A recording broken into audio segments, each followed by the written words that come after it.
చిన్న దీపం దీపావళి వెలుగుల కథ. ఒకప్పుడు ఒక చిన్న గ్రామంలో అందరూ ఎంతో ఉత్సాహంగా ఉన్నారు. ఎందుకంటే దీపావళి దగ్గర పడుతోంది. ఇళ్ళు శుభ్రం చేస్తున్నారు, పూలతో అలంకరిస్తున్నారు, పిండి వంటలు చేస్తున్నారు. పిల్లలు బాణసంచా కోసం ఆత్రంగా ఎదురుచూస్తున్నారు. గ్రామంలోని చిన్న పందిరిలో ఒక కుండలవాడు అనేక మట్టి దీపాలు తయారుచేసి అమ్మకానికి పెట్టాడు.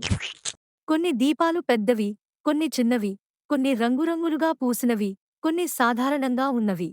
అందులో ఒక చిన్న మట్టి దీపం ఉండేది. అది చాలా సాధారణంగా, రంగుల్లేకుండా ఉండేది. పక్కనే ఉన్న పెద్ద దీపాలను చూసి అది బాధగా అనుకుంది. నన్నెవరు కొనుగోలు చేస్తారు? నేను అంత అందంగా లేను అని మనసులో అనుకుంది. పెద్ద దీపాలు నవ్వుతూ చెప్పాయి, నీలా చిన్నదాన్ని ఎవరు పట్టించుకుంటారు? మేమే ప్రతి ఇంటి వెలుగులు అవుతాం. చిన్న దీపం కళ్లలో నీళ్లు తిరిగాయి.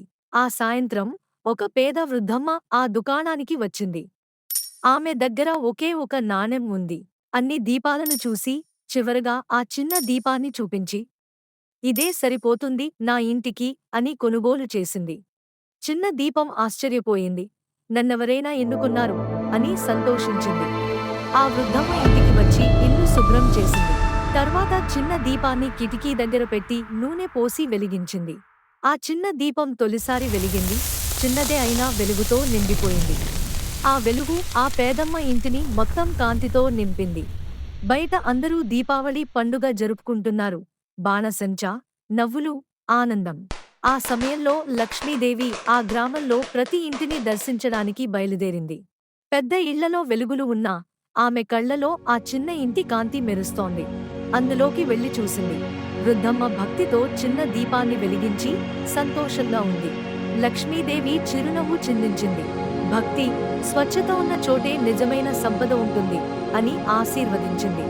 మరుసటి ఉదయం వృద్ధమ్మ నిద్రలేచి చూసేసరికి ఇంట్లో బంగారు నాణేలు, తిండి పదార్థాలు నిండిపోయాయి. ఆ చిన్న దీపం మాత్రం ఇంకా వెలుగుతూ ఆనందంగా ఉంది. నీతి, మోరల్.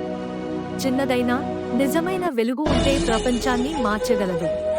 దీపావళి మనకు చెప్పేది, చీకటి మీద వెలుగు, ద్వేషం మీద ప్రేమ, అజ్ఞానం మీద జ్ఞానం ఎప్పుడూ గెలుస్తాయి.